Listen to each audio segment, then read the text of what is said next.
All right. Well, hey, everybody. Thank you so much for letting me pre-record this. While you're meeting, I'm out in the sun enjoying some time with my family. So thank you for letting me do that. I've got annual conference later this week, and then we'll be doing some conference work the week after that. I felt like it might be a good idea to see my family before I leave them for a week and a half. So thank you for the privilege of being able to do that. I really appreciate it. What I'd love to do is walk you through this Revise, Refresh, Renew project list here. This presentation is a rough draft presentation, and you're going to be today in Church Council talking about all the details behind this. This cannot be completed. The presentation can't be completed until this work that you guys are doing gets completed. But I thought that it would be helpful for you to see how we have started trying to name the why behind Revise, Refresh, Renew. Both A, so that we don't lose sight of it ourselves as leaders as we're making decisions tonight. And also, we, about a month from now, are going to really need to hone in the details of this presentation, build a team that can go and share it with the whole church. And so we wanted to give you a chance to have input on it if we need to make some changes between now and next month. When that team gets built and starts training on how to share this with small groups and big groups and all sorts of things. So in effect, this will become the way that we pitch Revise, Refresh, Renew to every member and participant in our community and invite them to help make this possible. So now's your chance for input. So let's listen up. I may pause a couple of times as we're going through it just to kind of take down the third wall and talk directly to you at the church council.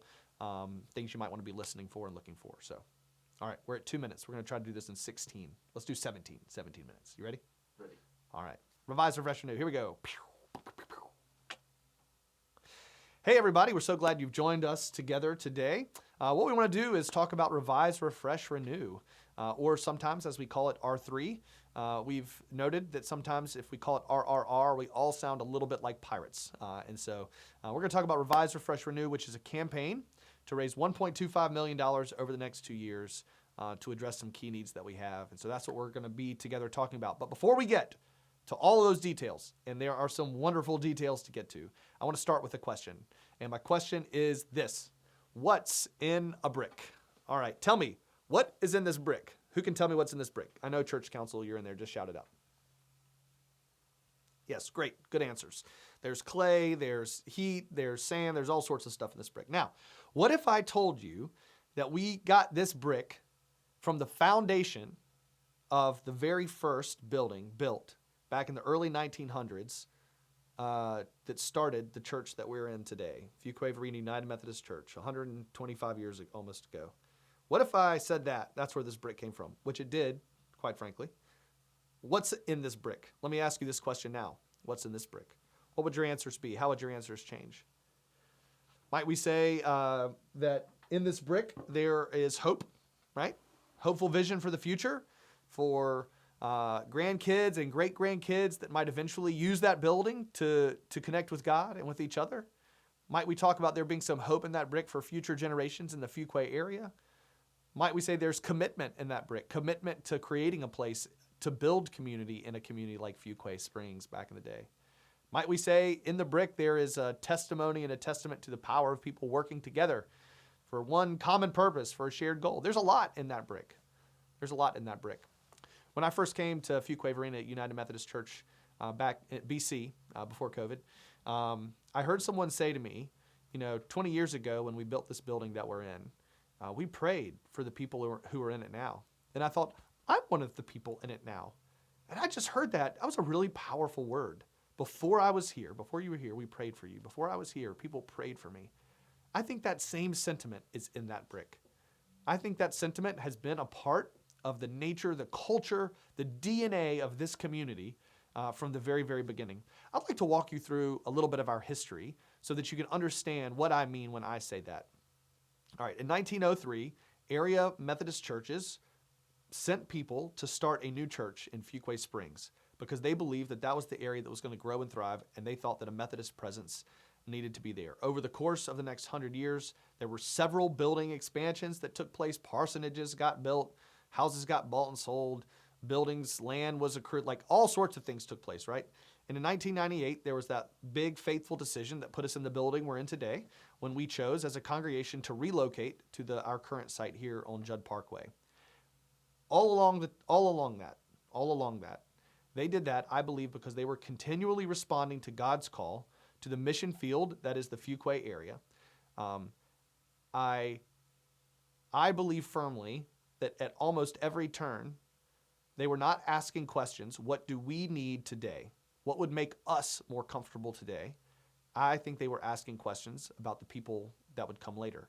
At every turn, I think what they were doing was making decisions that looked like growth with a purpose. Again, in 1903, I think they envisioned a growing town and the need for a presence. They saw Fuquay as kind of the next mission field. A church in Kipling United Methodist Church helped plant Fuquay-Varina United Methodist Church. Marion Lane, one of our faithful members today, says the founders of Fuquay-Varina United Methodist Church laid a good foundation, right? Not just of brick, but of faith. And she said that we will continue to grow if we continue to put God first. And I think that's what we've been doing all along the way. Those foundations that got built continued to grow. During the middle of the Great Depression, we bought land, moved our building to a different location, built a building there. As they were building that building, like people would drop off bricks and like no one was doing anything on credit in those days. And so one of the members of the church would come over from his practice, would pay for the bricks. The church would pay him back so they could continue to build that building. In that economic condition, who does that? You don't do that unless you believe there's a future for the town you're in, for the people you're around, and for the church you're a part of. And they were committed to that. We saw the same thing over and over again. I'll just hit to some high notes. There was a worship expansion, a new education building and fellowship hall got built in the 80s to create more space for more people to connect with God and with each other. Again, they weren't building that space because they were bursting at the seams. They didn't have any more room. They needed to make themselves comfortable. They built that space for the folks who were coming. And those folks did come.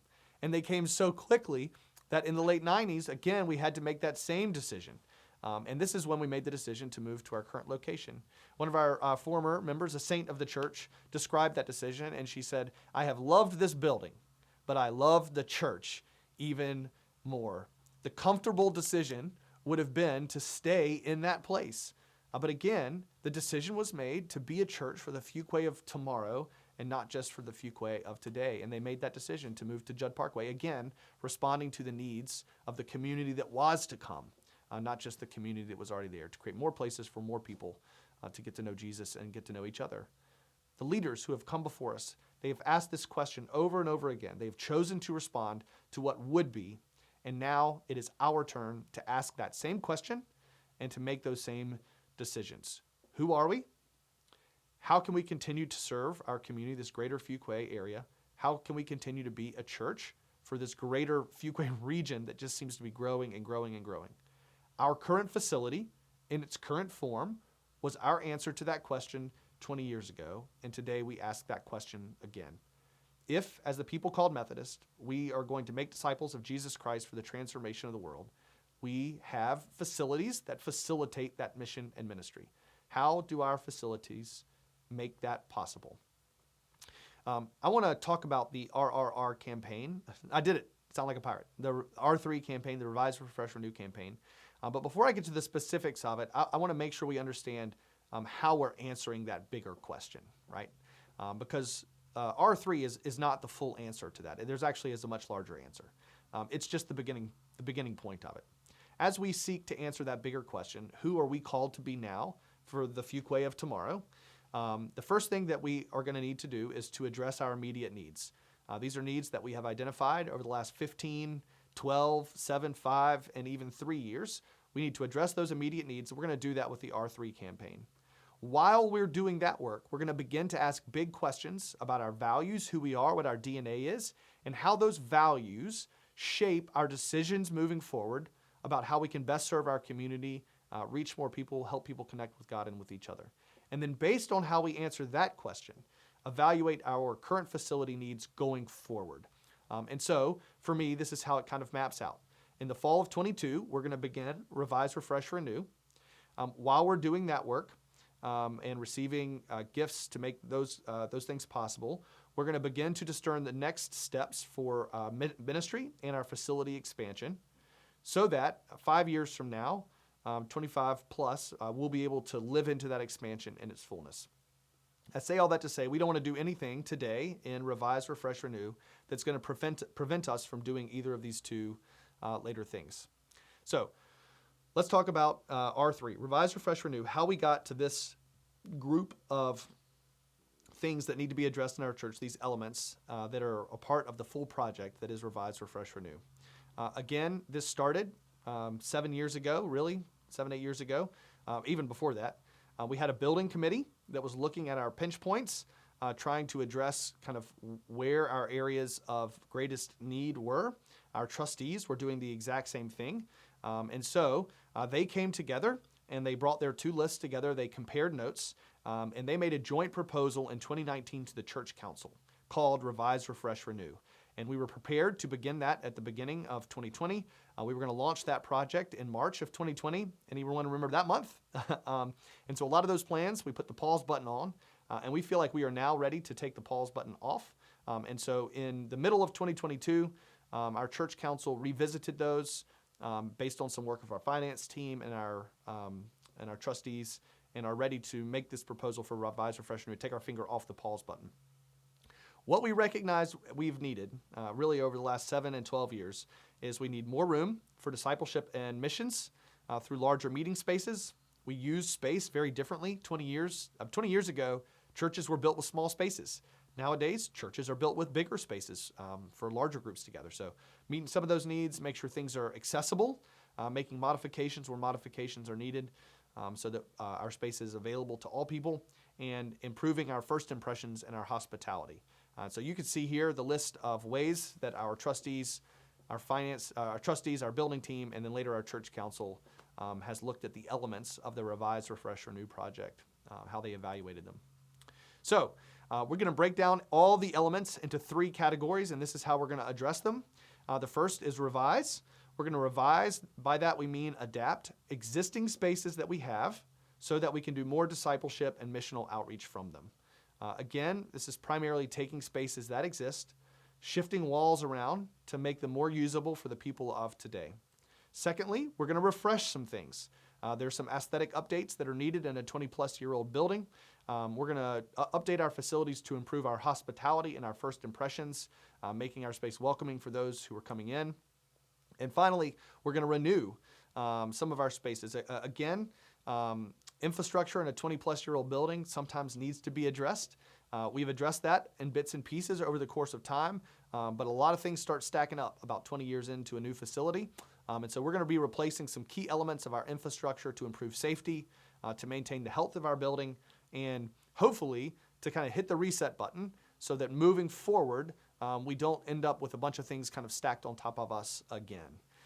So let's drill down into what we mean when we say those 3 categories, like what are the individual elements. And I'm going to run through these kind of quickly, and we're going to put some papers in front of you, not today, church council, but later, with all the details to these if you have questions in just a little bit. When we talk about revise, we're going to create some multi-use rooms, both on the adult wing and on the children's wing of our church. So on the adult wing, on the side of the building where the offices are, the small 4 classrooms at the end of the hallway, closest to the back of the building, we're going to turn those into one giant space. It'll be much more usable and accessible to many of the groups who are currently using our facilities. It will make new things possible, like being able to worship in 2 places at one time. It'll make new things possible both for groups that are already here and for groups that will be. And I think there's a lot of ways we'll use that. I imagine that space will actually become the most falled over space in our entire church. So we'll do that. And effectively the same thing on the children's wing in the front corner, taking 2 smaller classrooms and turning them into one closest to the corner of Judd and Academy. And that'll allow us to do lots of things both for preschool, for kids on Sunday mornings, and all sorts of stuff during the week. In addition to that, Revise will look like creating a ADA accessible family bathroom with a shower. This is both missional, right? We'll have a great space for folks who live in our building for some of our mission outreach stuff that we do through Family Promise. It will also be a great space for families that have kids with special needs, for families that have opposite gender children that need bathroom help together, they can find themselves in one space that's just for the two of them. For spouses who are elderly and need to assist one another in the bathrooms, there's all sorts of great opportunities for that. And then, again, a more accessible way to get to the platform in the Centrum for all sorts of folks with limited mobility. We want to add some canvas-covered entrances and do some work on the sidewalks to make sure that people can get into our building safely and soundly. And then live stream capabilities, which are already completed. So we won't necessarily need to address those, but they're part of this plan originally. Refresh. This looks, again, like updating our stuff aesthetically. So in the Centrum, new chairs that will kind of replace some of our old battered chairs, as well as maybe kind of refresh the look in the Centrum. New projector and screen to update that. That's like slowly failing and make it easier for people to see. Also, the speakers will need to be replaced. That's not actually a part of the Revise, Refresh, Renew campaign, but it's on our list and all a part of that kind of same project. So he lifted it here just so people were aware. Replacing the carpet in our entire facility, it's time to do that. And then the main bathrooms, which have been mostly renovated, we will complete those renovations as a part of R3 when we're doing the family bathroom. All those things kind of get connected, so try to save some effort and energy there. For 16 minutes, we're going to make it, Kyle. We are. And then finally, renew. We want to renew some spaces where things are failing. This is, in most cases, a replacement of like for like. But addressing some of the things that we now know that we need to address. So our children's playground equipment, it is kind of past its prime and ready to be replaced. When we do, we'd like to make sure that it can incorporate current ADA accessibility stuff so that all of our kids can play together on the playground. And I think will be also a great missional opportunity for folks in our community. Parking lot resurfacing to fix some of the needs that currently exist there. But also to work on the sidewalks. Right now, if you have a wheelchair, most times you have to go into traffic in order to get to the ramp, or you got to try to hop the curb, which I don't think is possible. So we want to make sure that's not something people have to do. And our drainage currently is what's causing some of the issues in our parking lot. So rather than fix it and then have to fix it again later, is fix it right the first time. And then our roof is reaching the end of its useful life, and so it will need to be renewed as well. So revise, refresh, renew. Those are the projects. I'd like to take just a few more minutes, and this part, church council folks, is kind of roughed out, waiting on the decisions that you'll make today. But we want to make sure, if we can just look at this slide real quick, Kyle. We want to make sure that we really are doing two things clearly. The first is that we want to underscore for folks, and we're actually going to pitch RRR at the same time as our annual stewardship work, normally is in October, because we really, really, really want people to understand that there is no need to improve a facility meant to facilitate mission and ministry if we can't afford to do the mission and ministry in it. And so if people take the gifts that they're giving to our annual stewardship work and they put that towards Revise, Refresh, Renew, while that might be an exciting thing for them to do, it will prevent us from doing the mission and ministry that we're called to do and that we believe R3 is going to help facilitate. So we really want to make sure people understand that this is an above and beyond sort of offering for them. We want to make sure that people understand a couple of other things. That is that any gifts or pledges towards R3 will be encouraged to be completed within 2 years. We are trying to knock this out in 2 years. We believe that that's very possible. $1.25 million, while it seems like a big number, is less than our annual budget. We believe that this is a very doable thing. And we believe that we can pay for all 12 elements of this project over the course of 2 years and come out on the other side of it without any debt, which will set us up well for the big, audacious thing that we will come to in our facility expansion about 5 years from now. So we want to make sure that we're not going to do anything that's going to impinge upon our ability to do what needs to be done in 5 years. And we think that these two things can happen together. So we will make sure that they know we are not going to start any element of the Revise, Refresh, Renew project until we have cash in hand, or almost all the cash in hand to get that done, other than small exceptions where we're grouping projects together to realize some cost savings, and then we'll borrow from ourselves and pay ourselves back as we go along. We also really want people to know that we are going to do all 12 of these projects. I'm saying 12. I don't know exactly what your list will look like by the time it gets to Tuesday. We're working on the details of that. We want people to know all 12 of these projects are going to get done. And what we can't pay for, our church council, our finance team, and our trustees are willing to get their heads together and figure out the best ways to finance those in a way that's advantageous for our community and pays off debt in a way that's not going to prevent us from doing what we need to do in 5 years or each individual year in terms of mission and ministry. So those are the things we want to make sure people know. And then last slide here. Again, this is a super rough draft, but we want to help people understand how to do that. In particular, we want to make sure that we're highlighting ways for people to give in ways they might not normally think of. For folks that think about just normally giving right out of their budget, year-over-year budget in their own homes, we want to make sure that people are thinking about stocks and bonds as particular types of gifts or donations of required minimum distributions, RMDs from their IRA, things like that. We think that'll be a really helpful way that we can both encourage people to participate, but also help people participate in a way that's sort of tax advantaged for them. So lots of communication that will be built into the back end of this proposal, but you guys are working on the details of that and don't want to get too far ahead of the work you're doing. All right. We just trimmed like a good 10 minutes off of our work. So high five. And the first 2 minutes were church council only, so it doesn't count. That's right. Doesn't even count. Thank you guys for hanging with us.